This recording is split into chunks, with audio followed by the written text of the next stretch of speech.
Hi there. Hey, how are you? I'm great. Welcome to our second episode of The Danger of Silence. Yeah, it's exciting. It is super exciting. I mean, they're letting us record again, so They are. I don't know.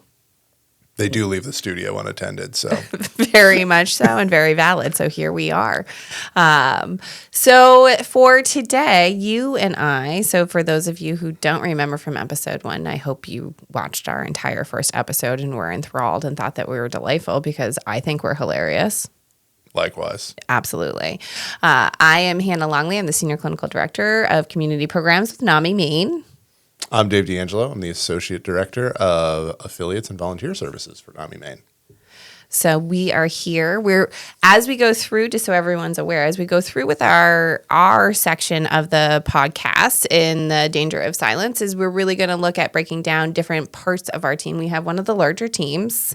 Mm-hmm. We would win in tug of war, which would be fantastic. For sure. But we are going to break down and you're going to see smaller groups. Sometimes you'll see the larger group, but for the most part, we have smaller groups to be able to come in and talk about some more targeted subjects or topics and that kind of relate and are maybe near and dear to our own hearts. Yeah, we all kind of have some multiple lanes of interest within the mental health space and kind of the peripheral things that influence it. So a diverse group, to say the least.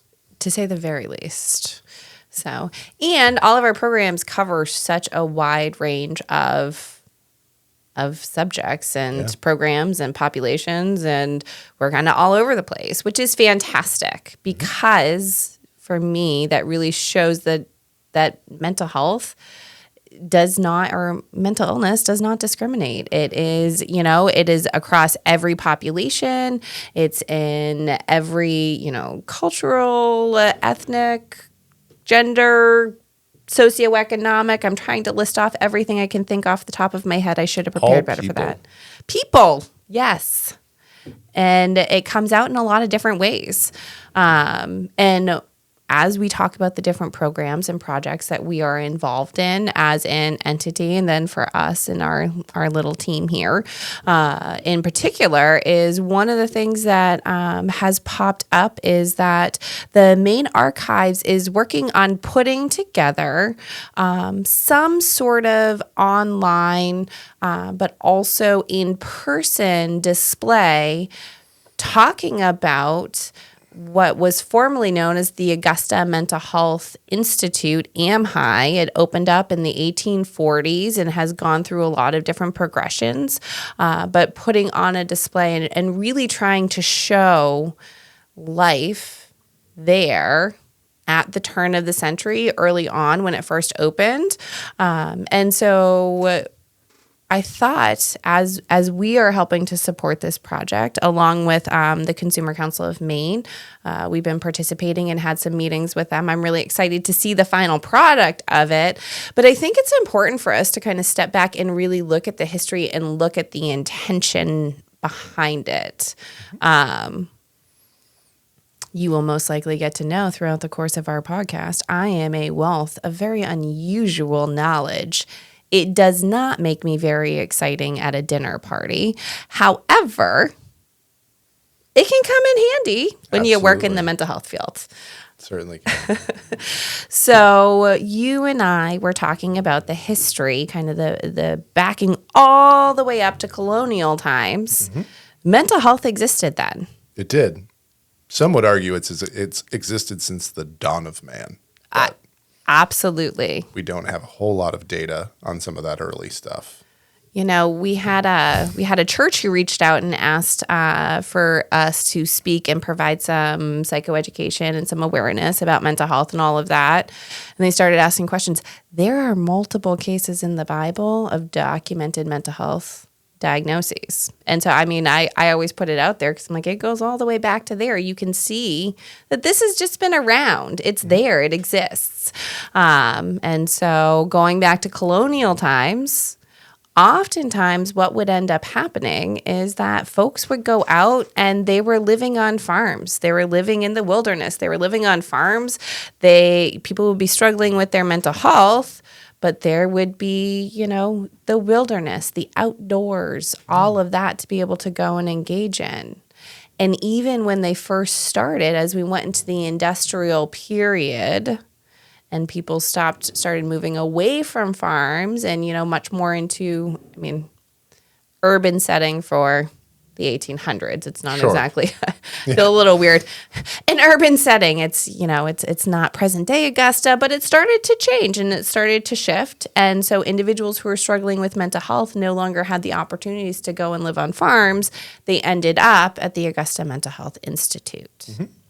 And there were some periods, but we had Dorothea Dix. I love pointing out these strong Maine women who have done so much internationally and nationally for mental health and just in general. For those of you who remember, I was really promoting Frances Perkins, the social worker from Maine, who was the first female cabinet member appointed by Roosevelt. But Dorothea Dix, huge advocate for mental health and really changed and shaped and advocated for light, for purpose, for activity. And so what a lot of people don't know is that AmHigh was a significant working farm at one point in time. Yeah, and I think when we're, thinking back to kind of the turn of the century mental health treatment and institutionalization and things like that, there's plenty of information out there about all of the terrible things that happened.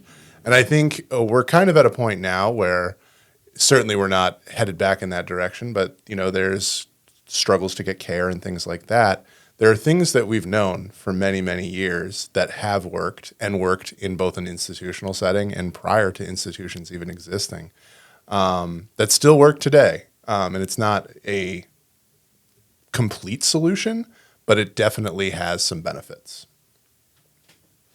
And that's why I thought roping you in to this episode would be critical. Because when we saw actually recovery, when we saw hope, and even now when we see recovery and hope, it's not necessarily it's typically not in an institutional setting. It is in a lot of different forms, a lot of different opportunities. And you, having your fantastic degree in therapeutic recreations, I don't think he'll let us post his thesis in the episode notes, but pretty cool. I wanted to loop you in to talk about what we can put a name to and know now, but also what we know works and why mass institutions don't work. Yeah. Well, I think the beauty of it all is the simplicity of it, is that really it is just, it taps into some of the primal human nature kind of wirings. And really when you start thinking about, therapeutic recreation or wilderness therapy or nature therapy, there's a lot of different kind of titles that mean similar things depending on who's defining them. But the principles are always the same kind of across the board, which is reduction in stimuli. So, being outside, you are away from some of the noise, the chaos of life. Generally, you have more space to move around. You're getting generally fresher air. You're getting good direct light exposure. These are all things that we know through scientists much smarter than you and I are important. We could probably there's probably other podcasts out there on the specifics of that. Yeah. But, and the other thing is the development of a sense of self-efficacy. So whether that be some of the programs that I had explored in my education was working with adjudicated youth. We're still talking about mental health. They were identified as having behavioral problems, but there was a number of other missed diagnoses, or they were diagnosed, and this was kind of how they ended up in this program. But teaching them primitive skills like building a fire, how to boil water, how to identify, some basic native plants, things like that, that made up kind of the wilderness therapy, knowing how to create a shelter for themselves. These are all principles thinking back to, what AmHigh did with their farming, and then prior to institutionalization, where that was just kind of the way of life. And it doesn't necessarily cure a mental health or a mental illness diagnosis, but it can improve your mental health and get you on that path to recovery, which, when you're looking at some of the themes that we talk about in peer support, things outside of professional support, it helps the individual, own more of their own healing. And I think that's a really important thing both then and today. I think you're absolutely right. And I think, touching, kind of going back to something you touched on is the owning their own healing and being empowered in their own healing, but also that sense of community. Mm-hmm. When you take youth out into the wilderness, when you have a rural farming community where everyone is interdependent on each other, when you have a community where everyone is working together to be a self-sustaining farm, mm-hmm. all of those have the components of community, and again, that need for peer support, that connection, that ability to decrease the isolation and the stigma. Absolutely, yeah, and I think so much of that is also what we try to do here at NAMI, where I'd love to spend some more time outside. We'll work on that, but the peer support groups that we have are people with lived experience helping people with lived experience, family members of people with lived experience who are helping other family members who might be earlier in their journey. But having that kind of identifying a group as being in a similar or same situation as you is such an important first step in being ready to heal. And I think that's just so invaluable. And then the value of then adding in kind of those other principles of a natural setting only amplify that. Absolutely. And I think, it goes back to NAMI, our roots. You talked, we're the largest grassroots mental health organization in the nation. Like that's, as a social worker, that's pretty darn cool. But it's amazing because we are grassroots, and that's where our foundation comes from. It comes from moms during times of mass institutionalization saying, my kid is sick. The same way that someone else's kid has been diagnosed with cancer, my child has been diagnosed with an illness as well. And my child deserves support, care, not to be ostracized, normalization, research, just basic research during those times, and really building up that sense of community. Again, it started from moms and has just been able to expand over the nation, over the the entire country, and we're in every state. It sounds like we're invading in some sort of way, but we're building a community. That's really what this is. Well, and I think when we're thinking about kind of our overarching theme of stigma reduction and the importance of talking, you're not going to find your like community until you're willing to talk.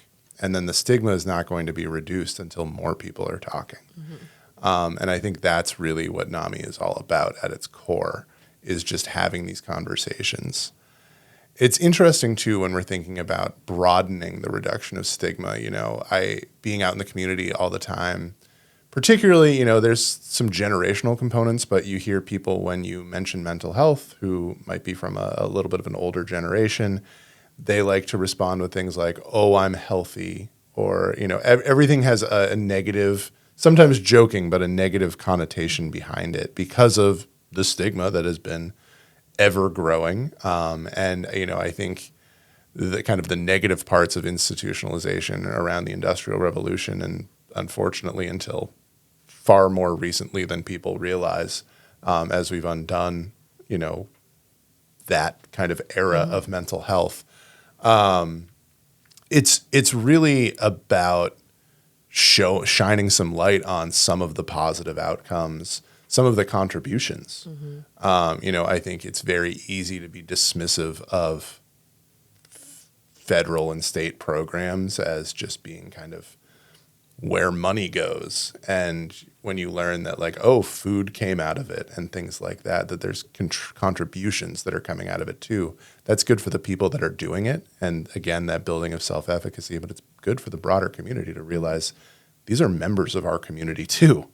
They are an important component. And so I think that's where, when we start to look at things like the programs that AmHi did and the positive things that came out of it, I think that really is a good thing that we need to not lose. Absolutely. And I think one of the big struggles is that as we didn't have any community programs, things get overcrowded, and they lost the connection, they lost the community, and I we won't go into it, but some truly, truly horrific things occurred at state-run organizations, and so branching out into the community, building communities, building programs, building resources. We've talked about, spoiler alert for future episodes, we talked about a Clubhouse episode. Clubhouse is my absolute favorite program we have in the States. Actually, it's an international program. Yeah. I feel like I shouldn't admit openly that I have a favorite. I mean, it's not my children. It's a good favorite to have. Absolutely. But again, that sense of self-efficacy, the connection, the community, the support that we've lost in some aspects of society is just so overwhelming and amazing. And when you go there, and so I love to push out the Clubhouse model. And so again. Yeah. Well, and I think too, what you're kind of, we're skirting around and talking about some of the negatives of institutionalization, but when you're thinking about kind of the outcome of overpopulation in any sort of an institutional setting, there's probably an argument to be made that just kind of in the professional mental health field, as we have a higher demand and a lower number of providers, we're experiencing similar things right now. It's manifesting in different ways, and hopefully some of, without institutionalization, there's a little bit less of kind of the negative impact, but there's still people that are unable to get the care they need when they need it. And so I think it's important for us to continue the conversation, both to advocate for more care, but also to talk about, again, ways that we can kind of own components of our own journey, and some of the very simple things we can do as individuals to continue to help ourselves. Absolutely. And one of the larger programs that I work on is the crisis intervention teams. It is a national best practice program that we have. We have participating departments, but through all of that, through the Stepping Up Initiative, through the National Institute of Mental Health, through CIT International, all of these research forums have come out. The Department of Justice, we're still mass institutionalizing individuals. However, we're doing it in county jails. County jails nationwide are the largest providers of mental health services, which to me is horrific. We're kind of getting off scale. We will talk about this in further episodes, but I do want to go back to what you said, is there's so many things that we can do to promote positive mental health. When you're talking about being outside and natural light, that helps with our sleep, that helps with our chemical balances, it helps to reset. Bark in trees. There's chemicals in the bark in trees and in the soil, so when you're gardening, that help to promote our happy chemical releases. You drink lots of water when you're outside. We know water has incredibly powerful impacts on our mental health and our stress levels. You're growing your own food. For those of you who don't know, get Dave's fun fact from the last episode we did Fun Facts. He lived off grid for a while.